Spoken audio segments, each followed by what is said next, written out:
historical climate data are very important to be able to train these downscaling models properly. And from the Dr. Chakraborty's presentation, we learned that historical data are crucial to properly train the AI models, and then to be able to use them as a reliable tool for future projections. Now we're going to just step back a little bit. We're going to look at how we're going to combine all this data. We're going to look at our data, and then we're going to characterize our data. We're going to look into the interrelations, and then we're going to discuss about how we're going to use it for the future.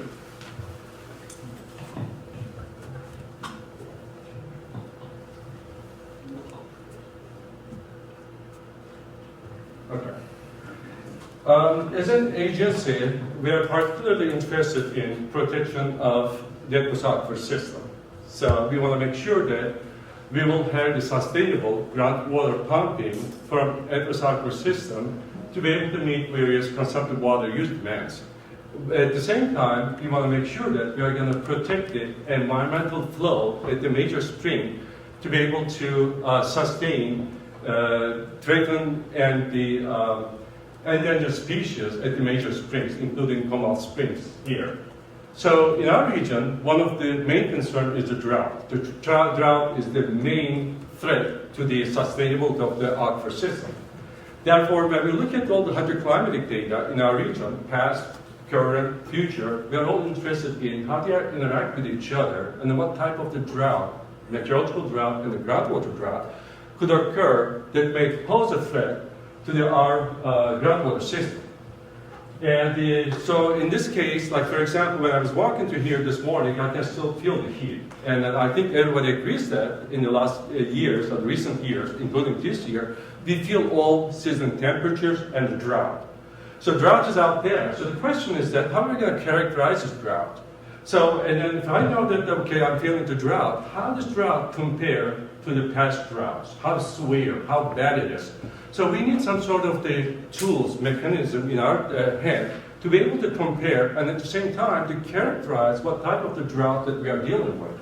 This type of information will be important for us because once we have the projected temperature and precipitation from Dr. Wooten climate models and then combine it with the Dr. Chakraborty's AI models, we will have the projected groundwater levels. Then we'll be able to see what the future groundwater levels, what the future precipitation temperature is going to look like.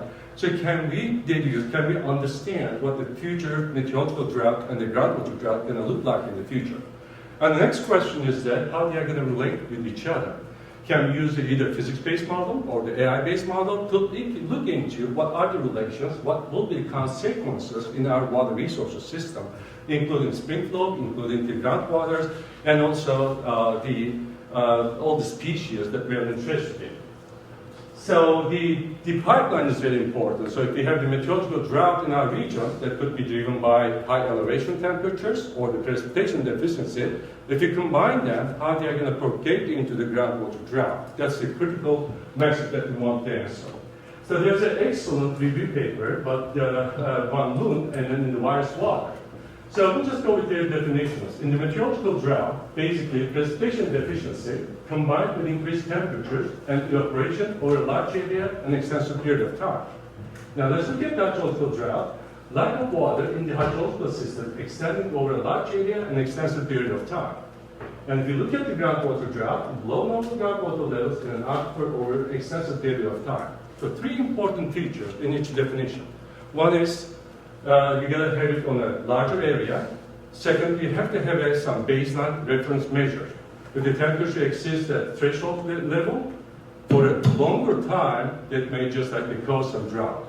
If the precipitation deficit persists over a longer time or a larger area, that can also cause the drought. So the critical thing is that we have to define what the reference levels are, and the second one is what's the period of interest. For example, in the heat wave, by definition, if it's just like the temperature by the National Weather Service, if the temperature stays over 90 Fahrenheit for at least 3 days, it can be considered as a heat waves. But the heat waves in 3 days is not going to cause a drought. So we have to define what would be the effective time period that is going to be effective, that the heat waves will translate into the drought period. So in this case, the two important critical things in our analyze, this study here is that what's the reference or the baseline measure, and second thing, what is the duration that may lead to the drought in our region?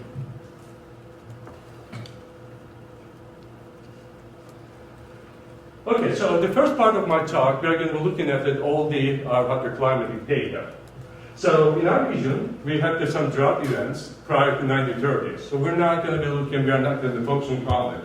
So we are going to be, in my talk, we are going to be focusing on the San Antonio pool of the Aquifer system. And we have the two big data sources here. One of them is the San Antonio International Airport. We are using the daily climate data from here, and this is the minimum, maximum temperatures and the daily precipitations. That goes all back to 1940s. And the second one is our index route, and J17. We have the groundwater data, groundwater level measurements. That goes back to 1930s. So we use the index well here, J17, to determine the amount of the restriction that we impose on the permit holder, how much water they need to cut back from their pumping wells if it just reaches the certain critical stages. We're going to get to that one. But this is really important for our management purposes. So all the groundwater level data in my talk that I'm going to talk about, they are all collected at the J17 index well. And all the climate data we are going to talk about is taken from this San Antonio International Airport. And if you look at the data, and then first we're going to look at the annual average daily minimum, and then the annual average daily maximum temperatures. Basically, we are just like looking at the temperature in each day. Then after that, we're averaging over the entire year. And we are plotting them since the 1940s. So, and then at this point, so we don't have the data after September 15. Now, all this data I'm showing here, we collect data until September 15. So at this point, as of September 15, we are just experiencing the maximum annual average daily minimum, nighttime temperatures here. Well, in this plot here, I just like to remove the data from September 15 till January 1st in every year, so you can just like do the comparison. And then, of course, we are going to be experiencing cooler period after September 15, so this is going to come down. But we'll see if we are going to be breaking the record or going to be, just like bringing down, and then it's not going to be one of the highest on the record, and then we'll see in the next few months. And then the same thing for the maximum temperature. As of today, well, as of September 15, we are experiencing the maximum annual average daily maximum temperatures. And then we are looking at the number of days here that we are exceeding 70 Fahrenheit in a day. So we are currently here, and then we are not just the highest. Like last year is one of the, I think the last year was the highest with the number of the days with the minimum daily temperature exceeding 70 Fahrenheit. And then this year we are here, and then that may just like we are going to update as we move. But in terms of the number of days that the temperature exceeded 100 Fahrenheit, we broke the record since 94 days, and this is the highest number of the days that we exceeded 100 Fahrenheit. So this is a summer month. I mean, this year was really pretty hot year here.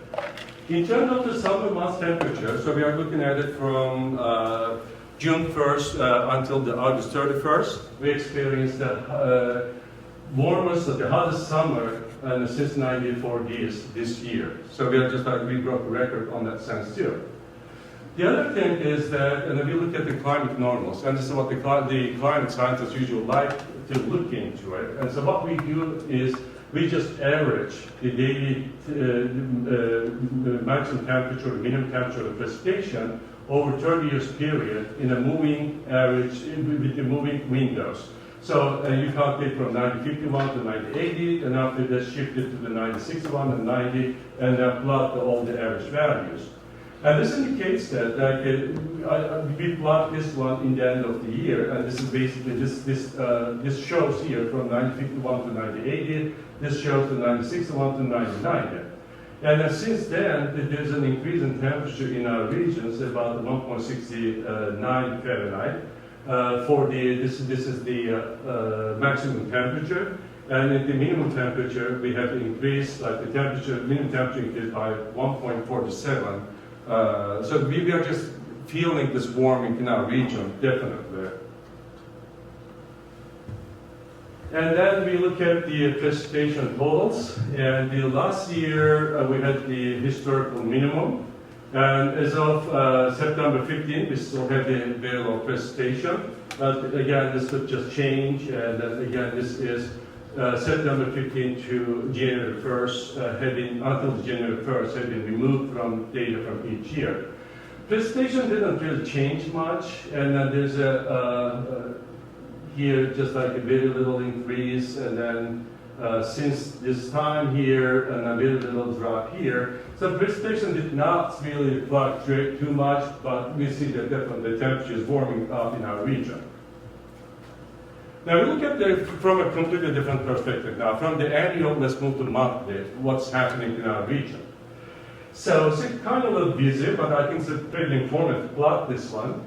So these like the light blue, the fat bars, represents the historical precipitation values, and that goes from 1946 up to 2022. So when you look at this pattern, we have bimodal pattern. So we have the April and May, we receive the more precipitation on average, and the amount of precipitation, and then another one is in September and October timeframe. Now, if you look at all the precipitation in 2023, these are the monthly precipitation, we were well below the average precipitation in the winter months. And then after that, exceptionally high precipitation in April. And then May, we just like to pretty much caught the historical value, but look at the summer and early September. We are way below this average precipitations in our region. So let's look at the temperature. And then this star one, like the orange star one, represents the minimum historical temperatures. And this is the maximum historical temperatures. And the light green shows the minimum temperatures, mountain temperatures in 2023. These are the maximum temperature in 2023. So we have higher temperature in winter months, and we have even much higher temperature in the summer months. And if you focus right here, we have much less precipitation, much higher temperatures. This is a perfect recipe for the drought in our region. Now let's look at the groundwater levels. Yeah, so I said this is like our index well. And the critical period management, this is like the summarize, and Dr. Chakraborty also talked about this one. So basically we are looking at the index well J17 right here, which is a representative for the San Antonio pool of the aquifer. If the groundwater level in that well drops below the 660, all the permit holders are mandated to cut back their pumping by 20%. In the worst case scenario, if the critical stage or the groundwater level at the index well, 10 days rolling average groundwater level, drops below the 625, and all the permit holders need to cut back their pumping by 44%. Okay? So this is like how we define all the critical stages here, stage 1 through the stage 5 here. So this is this part here, this big deep here, is a 1950s drought. This is the 7 years drought from 1949 till 1956. So this is the time where the groundwater level reached the lowest on record, and the Comal Spring went dry for 4 months during 1956. So this is the most drastic groundwater drought and meteorological drought here. And so there's a lot of the fluctuations here, and now in the current year, recently, we are just also dipping down here. So when we zoom in here in 2023, we are consistently below stage 2. And in July 21st, 2003, we just hit the stage 4 here, and we are below. So this is like interesting. You're just like the scene here, just you're dropping, and then suddenly, before reaching stage 5, it's just pumping up here. We don't have enough precipitation here. We don't have a lot of rain, and the temperature didn't cool down. So that suggests that there are some additional conservation measures implemented by other agencies so that it is prevented dipping this one below the stage 5. So could be the SARS operation, could be the other operation that just level out the groundwater level at that time. So when we look at the historically, and we experienced stage 4 only 3% of the time since the beginning of the 1930s. So it's actually a rare event, and we are just now experiencing this rare event this year. And stage 5, we haven't experienced it in the modern era, like not modern era, in stage 5, not in the, since like the 2000, after critical period management implemented. We definitely experienced this one in the drought record. At that time, of course, we don't have the, any management plan and conservation measurements in place. But in the recent years, in the last 20 years, we did not experience. And the question is that if the high temperature and the precipitation deficiency continue, and then if you don't take the required measurements, we may experience a stage 5. And then, of course, our conservation measures are designed for us to avoid the stage 5. And so this will be a challenge. And if the high temperature, the low precipitation continue, this will be a challenge that we might be facing. Now let's look at how the aquifer groundwater level responds to. So now we have the big drought in 1950, 7 years drought. How did the river system respond to that drought event? So let's take a look at it. That event happened from 1949 till 1956. So if in the, this is right here. But just like before that, let's zoom out and look at it, what happened in the story of that. So the interesting thing to note that the groundwater level, on a monthly level, when you look at that, if you just average them over 1932 till 2023, or if you just average them from 2000 to 23, they follow the exactly same trend. And we have lots of the droughts, we had lots of the wet periods, and regardless of the big time windows, and they follow the same trends. If you zoom it only to 2020 to 2023, yeah, actually a little bit like the more drought period here. Look at the groundwater level is below this long-term average values. Then if you're looking at another drought, recent drought that we experienced in 2010s, and the groundwater level is fall below here. Then if you're going to be looking at the 1950 to 57 time period, and the groundwater level is even lower. We experienced the lowest groundwater level in 1956. And then the second one in the groundwater level in the 2023, and we are just actually getting in the August time frame, we were just comparable to the 1957 groundwater level in the August time frame.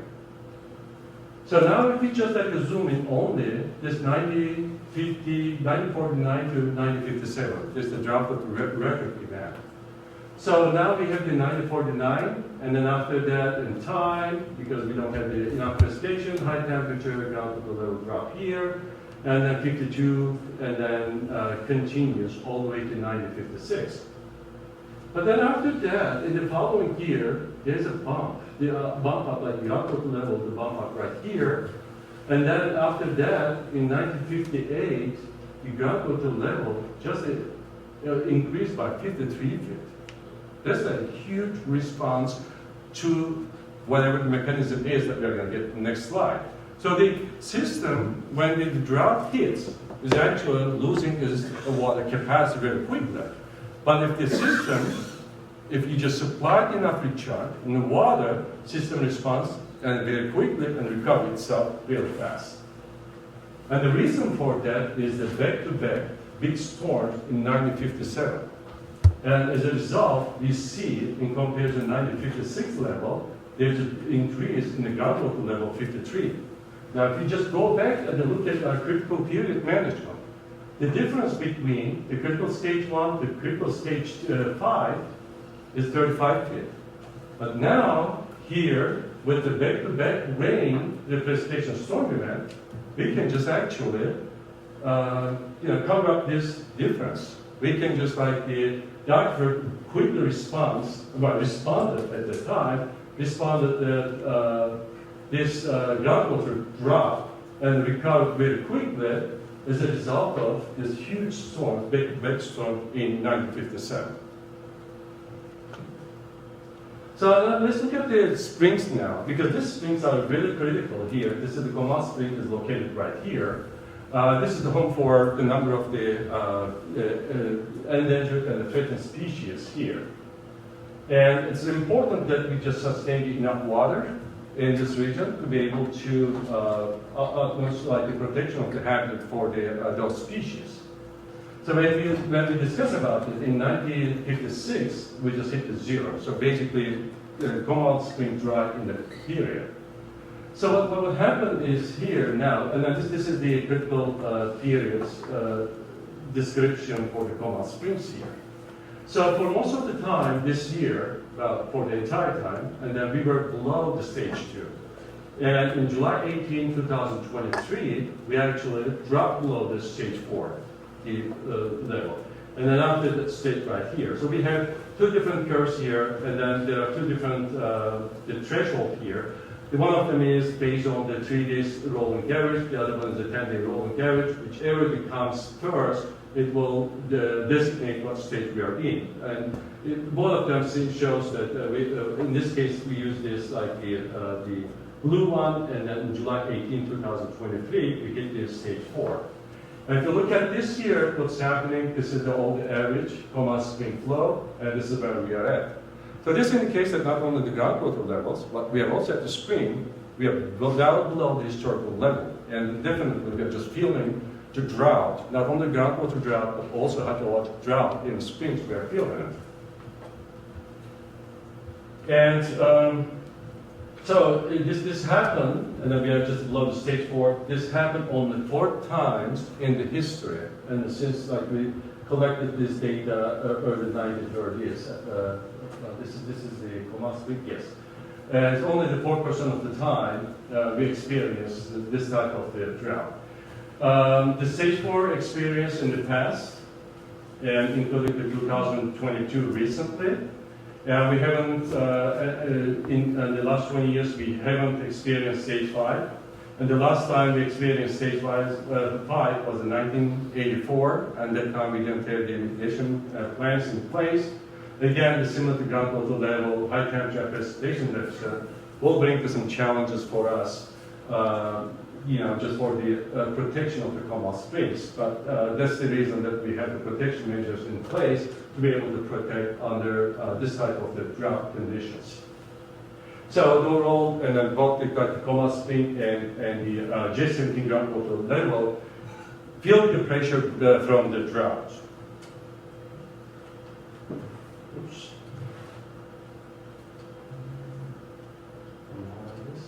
Now we look at the San Marcos Spring. Yeah, this is the further north. Oops. Right here. Yeah, we have only 2 stages here, the San Marcos. And as you see, most of the times we are below the stage 1.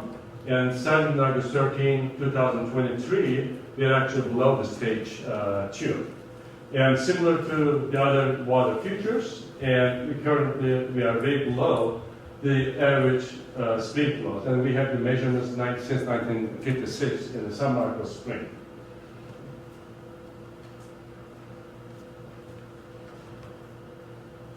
Okay, the last time we experienced the stage 2 was in 1996, but now we experienced the stage 2 in 2023. And that happens only 1.63% of the time in the history. So we are also feeling the impacts of the drought on the San Marcos state. But this shows that like at every location in our regions, we feel the drought and the negative impacts of the drought on our water system. So takeaway, yes, we are currently experiencing severe meteorological and groundwater droughts in the Basagoaglu system. The next question is that how are we going to quantify the drought? So okay, we know that's happening, and data shows that this drought is occurring here.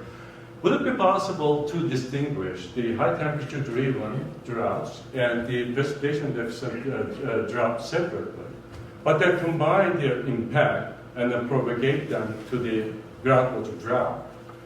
And then using that, can we differentiate the different groundwater drought based on the different features of the meteorological drought, persistence of the groundwater drought, the meteorological drought. These are important information because our goal is that to be able to project the future drought. If you understand and characterize different types of the groundwater droughts, and if you understand the cause-effect relationship between meteorological and the groundwater drought, given that the precipitation and temperature is coming from the projected downscaled climate models, we'll be able to understand what type of the drought, the groundwater drought, to expect for the future, and we can also characterize the different type of the droughts. And of course, our goal is to predict the intensity, duration, and frequency of the groundwater droughts. Not just only the groundwater droughts, but we want to have the intensity, duration, and frequency of the potential groundwater droughts in our studies.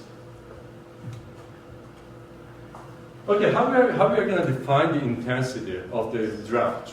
There's a paper came out in 2020, and this is the little bit modified form of the intensity equation that has been used by climate science in the past.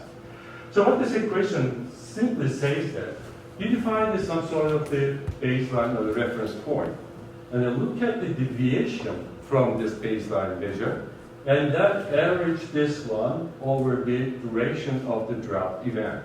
It will tell you about the intensity.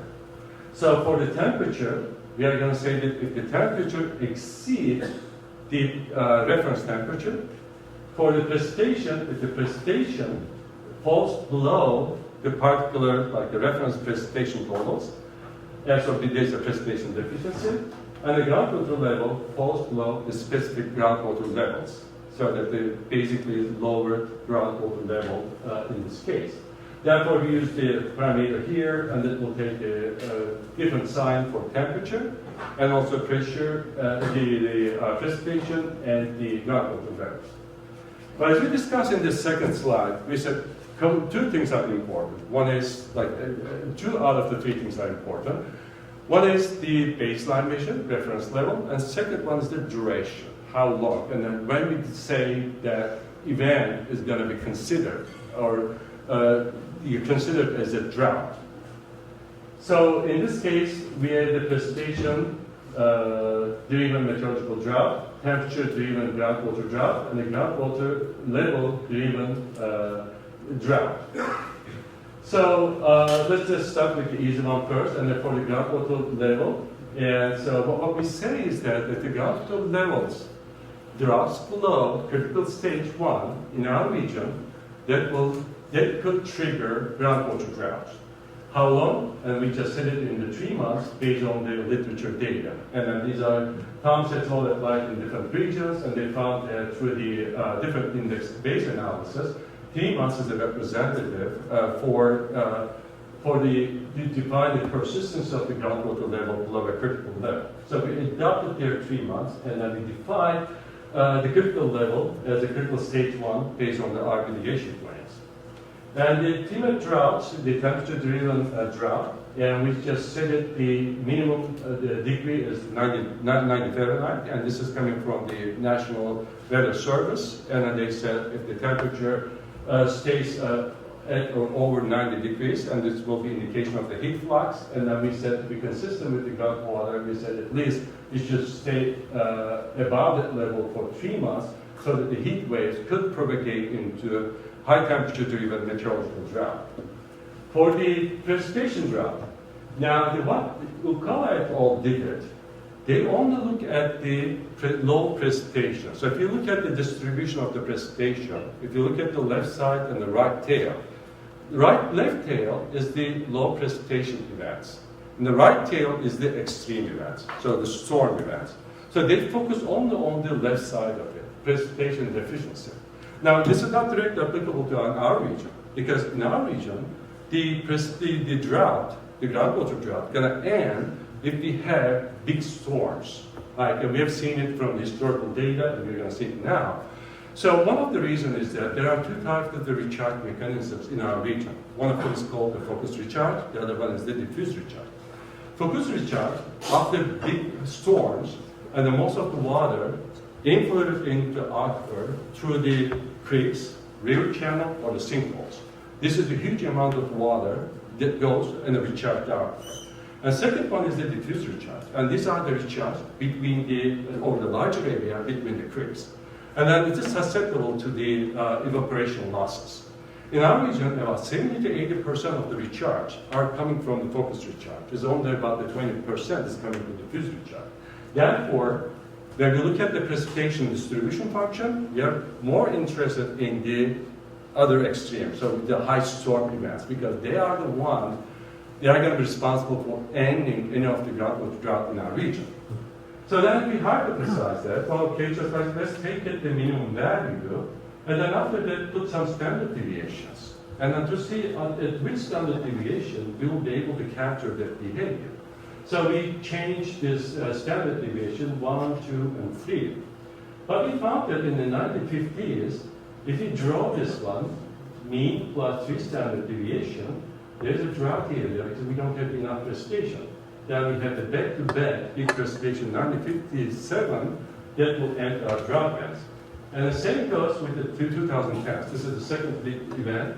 So there's there's a few spikes. A few spikes is not going to be enough to fill up the soil moisture and then deficiency in the water levels in the aquifer. But then you have the back-to-back storms. That's when we ended the drought, the groundwater drought.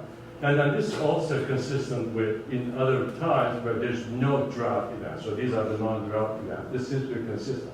So we hypothesize in this case, and we can define the right tail distribution, which is a storm event, as mean value plus standard deviations. If the precipitation totals stays below the 12, this PRT, standard deviation plus 3 standard deviation for 12 months, then that will trigger the precipitation deficient groundwater, the precipitation drought. And then 12 months is coming from this paper. They use a different type of index-based analysis, and they find that the 12 months is a representative for the groundwater drought, for the precipitation-driven meteorological drought. So we adopted this tree, the measures here. So in this case, basically these are our time periods, and these are our thresholds. So we just hit the 2 important features. Then we apply them to our data to see what they are going to show us. Now the first one is the temperature. So you'll see a lot of bars here. So each of this bar represents the duration of the high temperature driven meteorological drought. And we have different colors here. And the blue shows that the consecutive number of days, the temperature stays about 90 Fahrenheit. And the green here represents the number of the days, the consecutive days, the temperature were above the 95 degrees. And if the temperature remains above the 100 degrees, and this is shown by the red bar here. So when you look at the overall, let me just also talk about this one. And then we calculate the intensity based using this equation here. So this is the intensity. And then within this duration, the average temperature is marked by the black circles. Intensity with the purple circles. And the average temperature over that drought period is represented by the black circle. So when you look at this one, it's clear that in the last few years, we are just like observing some high temperature events. This is the longest heat strike that we had, like last year. And if you look at also the red bars here, and then lately we are experiencing the longest days, consecutive days, with the temperature exceeding 100 Fahrenheit.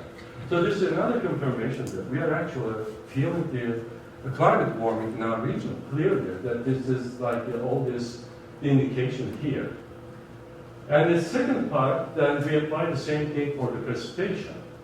So, and then again, this bars here, by the way, this like this kind of light brown color represents the groundwater drought. And then I just put it right here so that it can be used as a reference, but we'll get back to it here.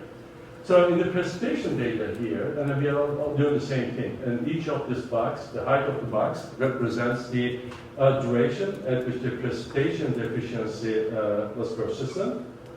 And the purple ones is the drought intensity using this the equation here. Okay? So clearly, we had the high precipitation deficiency and the precipitation meteorological drought intensity in the 1950s. But if you're looking at the 2010, this is 2009, just before the 2010, and this time here, 2022-23, we still feel the high intense precipitation deficiency driven meteorological drought here.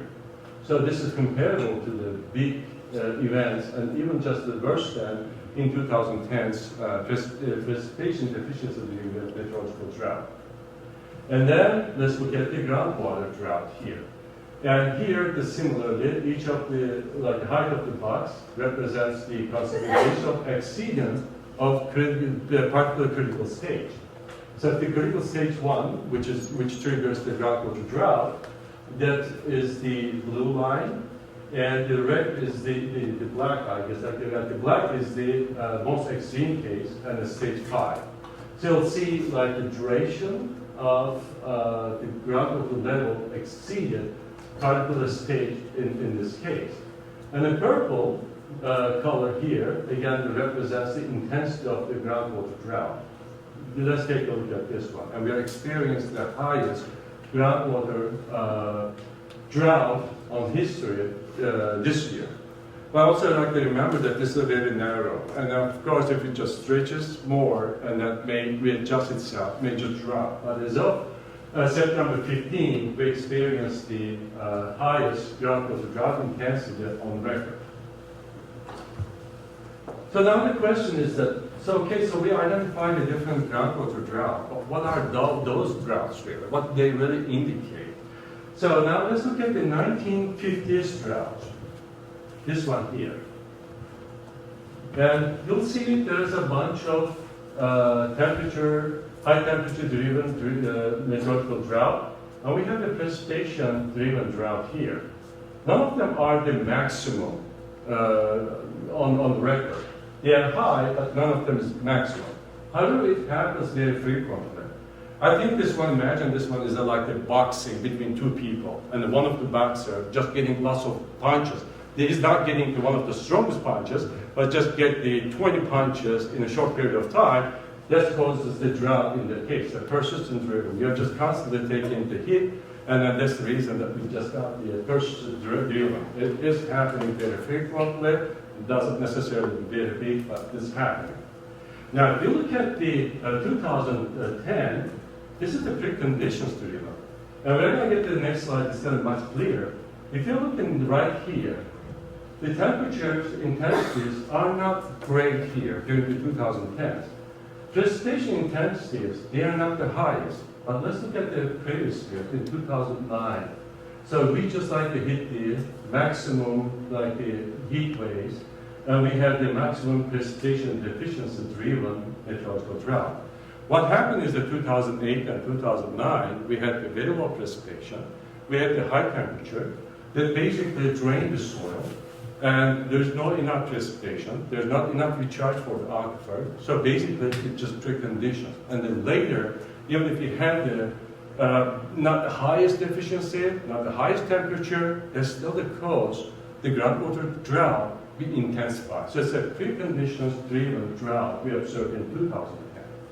And 2023 is the real intensity driven drought.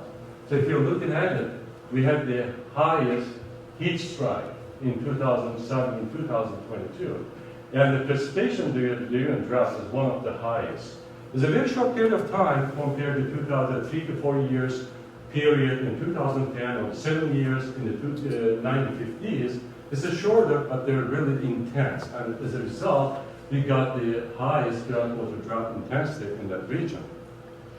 So just like let's look at let's put the meteorological drought duration and intensity on the plot, and then to see what we're observing here. And 2023 is not shown in this map because it's not completed yet. But if you remember this, this is really high here. So when it's complete, I'm just going to make it to the next slide. So if you're looking at that, we talk about the preconditions driven meteorological drought. So here and before 2010 drought, we just see highest intensity temperature-driven meteorological drought. And then also starting from 2017, we have the highest precipitation intensity-driven meteorological drought. So these are the start of the drought events. And then you add, like if you just scroll down, we are going to be adding the number of days that was persistent here. So basically, in 2000, before the 2010, the precondition situation intensified the drought event in 2010. And when you look at it in terms of the precipitation events, and the precipitation deficiency was the highest in 1951, although the intensity was not the highest, but the duration was the highest. And in terms of the temperature-driven intensities, we just experienced the highest ever in 2022. And then if you just translate all this information to the groundwater drought, in 2022, right here, and starting from 2022, just marked the worst or the most intense groundwater drought on record as of September 15. So basically, the drought conditions are visible in our region, both from meteorological drought standpoint and also groundwater drought standpoint. And of course, we don't have a lot of data to deduce a lot of the information about the frequency, but these are kind of just shows the meteorological drought frequency and the precipitation in drought intensity. Now the question is to see if we are going to bump up right here in the future. The curve is low, and then are we going to be experiencing more intense groundwater drought in the near future. So what we did, so now we have the precipitation deficiency-driven drought, and the second part of it is the high temperature-driven groundwater drought. So meteorological drought has two components, intensity and duration, and that's valid for temperature and then also for the precipitation. Question is that which ones are really more important for our region? What are the driving factors for the groundwater drought intensity in our region? To answer these questions, we'll go back to Dr. Chakraborty's AI-based analysis. And interesting thing for the drought-based predictions, we're not going to be doing only one type of the AI. We are using the AI classifier and AI regression together. And either one of them is not telling the entire picture. And in this case, AI classifier is telling us what are the most critical importance. Remember Dr. Chakraborty mentioned about the Shepherd analysis. And this is the, well, after you just do the explainable AI, interpretable AI, you just combine it with the Shepherd analysis, which is based on the game theory-based analysis. That considered interrelation and interplay among all the features in determining what the groundwater intensity is going to look like. So this is very valuable information. And the more important features in this case is placed on the top, and these important features are placed in the bottom. So what this shows, and the duration of the meteorological drought is the most critical features, and the intensity of the temperature-driven drought is the second most critical features. And these two in future basically dictate the intensity of the groundwater in our region. And now, what we did in our 2021 paper, Dr. Chakraborty briefly mentioned about that one, and we used all this AI-based analysis with the data, and then we combined it with the projection from the climate model that Dr. Hakan mentioned about that. But at that time, we used the mega data. So these are the downscale data. So we're going to update all these results with the more customized, more accurate downscale data Dr. Hakan has provided us. But at that time, basically, we use all this information to predict what the future drought is going to look like in our region. And at the time, we didn't really look into what type of the droughts, and we didn't really look into all the different types. But we only wanted to describe what the drought is, and then after that, the probabilistically find out what the drought is going to look like in the future, what the distribution look like in the future. So the idea was that, so we had the downscale projected temperature and precipitation from the global climate models, and we are just like projecting the meteorological drought, as like we explained in the morning. Then we used a artificial intelligence-based predictive model and combined it with historical hydroclimate data that we all looked at. And then from here, we look at the projection of the groundwater level, spring flows, and we are currently working on the aquifer recharge. And then from that, we will be able to estimate project the hydroclimate drought using this measures here from the critical period management. So Dr. Chakraborty mentioned about this one. These are all the projection. In this case, we use the XG Boost, one of the AI model, and then we look at the two. This is the CIMIC 5 models. We look at the RCP 4.5 and RCP 8.5 scenarios. RCP 4.5 is what we are doing, practicing in terms of the mitigation adaptation measures now will continue in the future, basically business as usual. And the 8.5 describes the worst case scenario. We are going to be ignoring all the adaptation mitigation measures. We are going to be using fossil fuel more intensely. So this is the worst case scenario you can imagine. So then we are just looking at it and the distribute, but in this case, occurrences of the potential drought in terms of the number of the time we are going to be exceeding all the CS level in the future. Okay? And at the time, yeah, we did not really get into the type of the different type of the groundwater drought, and we did not look into the interrelation between the meteorological drought and the groundwater drought. Now, this is the time that we are ready. We are moving in that directions, and this is the cause-effect relation, the counterfactual AI that Dr. Chakraborty mentioned about that. So basically, now we can just put the link here, and we can look at the interrelations between the projection of the meteorological drought and the projection through the counterfactual AI. So we have this model in place that we will be able to explain this one. This is going to be really critical for us because we see that in the future temperature is going to be increasing and the precipitation, may change, and the aquifer recharge management program is going to be really critical. And so therefore, not only the projection, but the relation between the two different droughts are important for us to take proper actions to enhance the aquifer recharge and then to maintain the sustainability of the aquifer under future climate conditions. So that's going to be the next one. Now, of course, in this case, and then downscale projected temperature and precipitation, we're not using MECA anymore or the other off-the-shelf.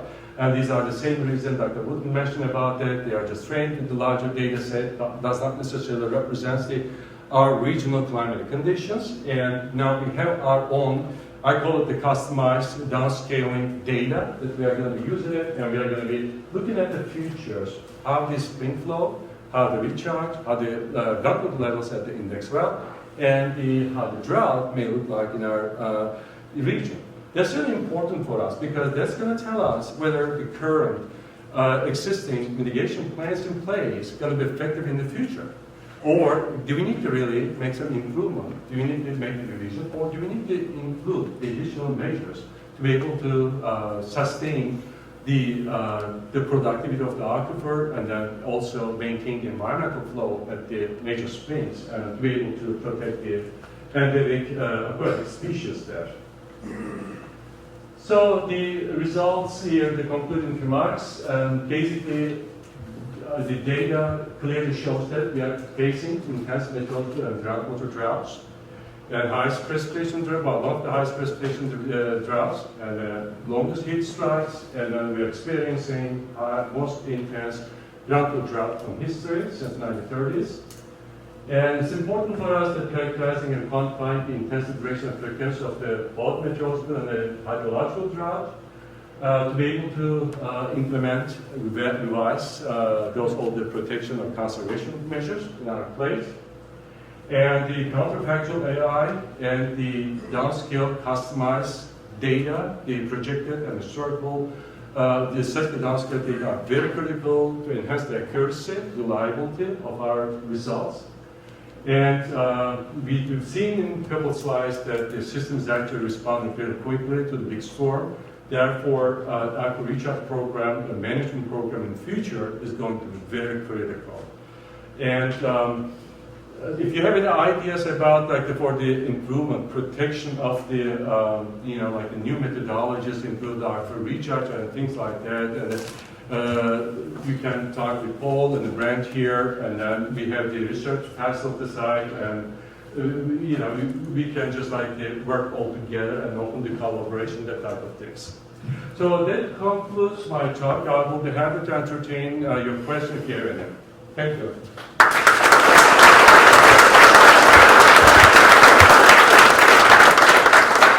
Thank you very much, Hakan. See a couple questions.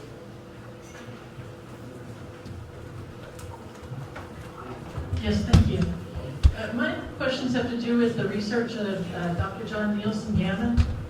As you know, he has predicted that the effects of climate change will cause the future climate of Texas to exceed the drought record of the normal type of climate that we have.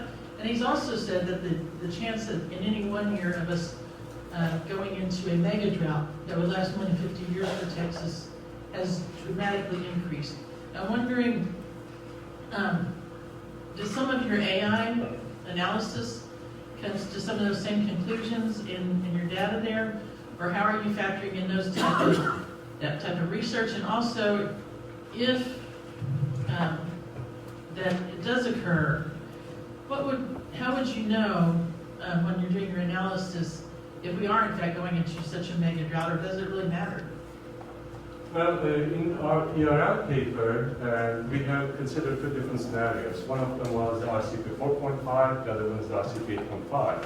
In RCP 8.5, towards the end of the century, shows some mega droughts, which are comparable to the drought of records, or even worse than that.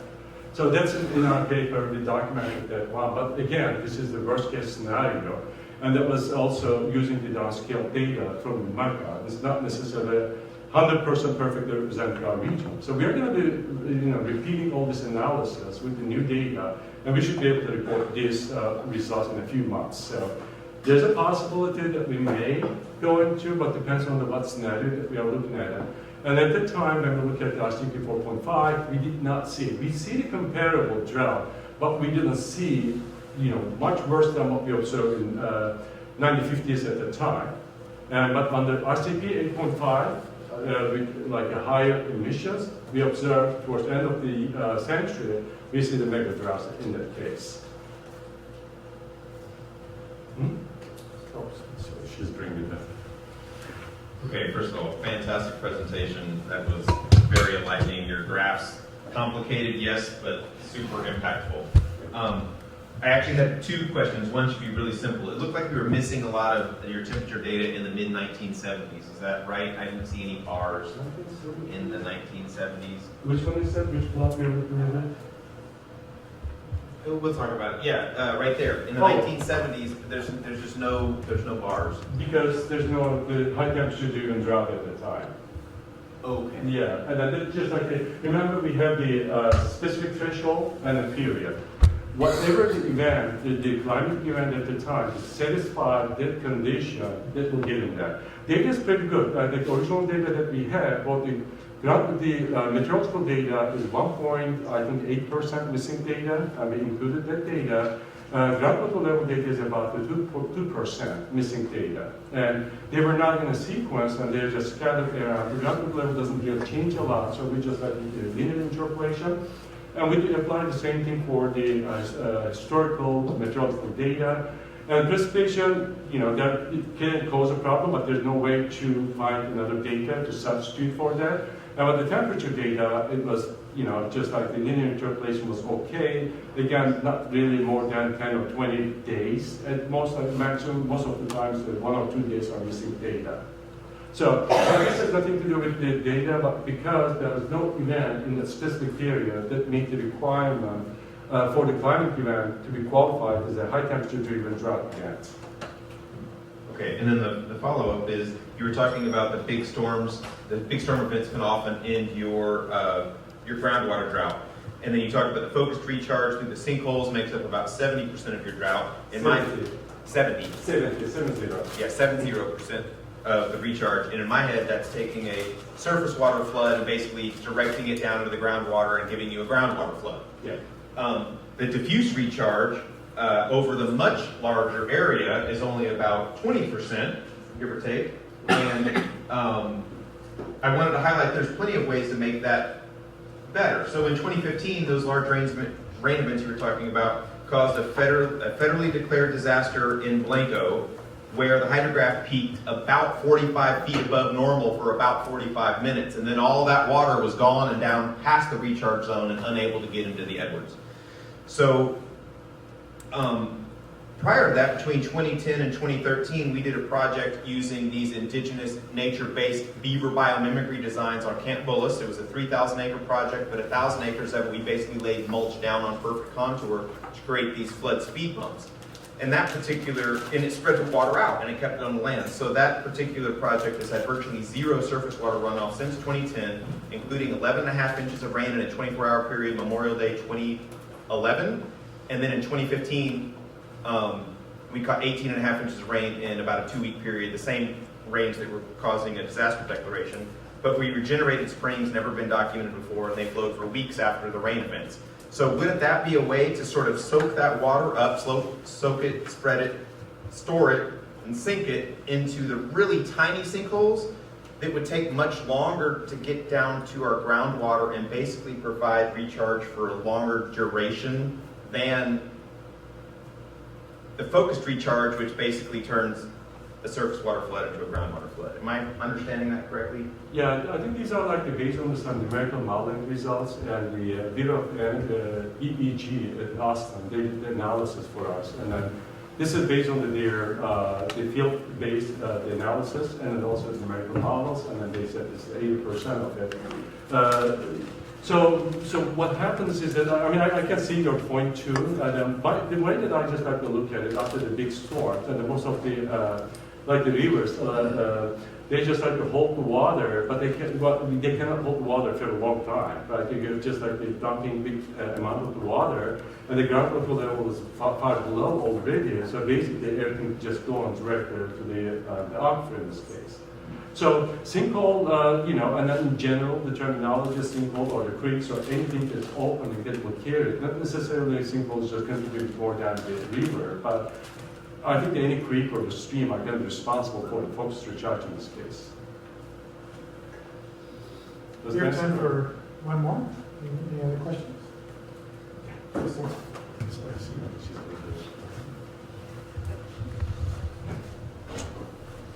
Can you go back to your XG boost chart, Hakan?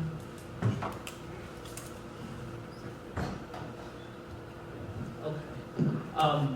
Since it's a tree-based algorithm still, would your predictions, the lowest of the predictions, be limited by the lowest that you have fed as the observed data? Like, would it ever go below that 1957 groundwater level? One more time, please. So, as you can see, because I think tree-based algorithms have a deficiency that it only knows what you show it, right? Mm-hmm. So, if the extreme is 10 and the other extreme is minus 10, even when you feed it different features, when it's predicting, it cannot predict above 10 or below minus 10. We've seen some exception for this case, though. Yeah, And then, okay. yeah, and Dr. Shepard can tell So you I'm more just about wondering, like, with XGBoost, do you get over that limitation that you have with random This is forest? what we observed in this one, and then also a couple other projects that was just like they were outside. It tells us that it's just like the learning, and Dr. Shepard can tell you more about the theory behind that. I'm gonna pass the mic. If you just pass it to him. Oh yeah, so that's not just a problem with XGBoost or any kind of tree-based model. Even if you have a deep learning model, it's gonna come up with the same. It might come up with the same problem if you end up overfitting your model to the entire data set.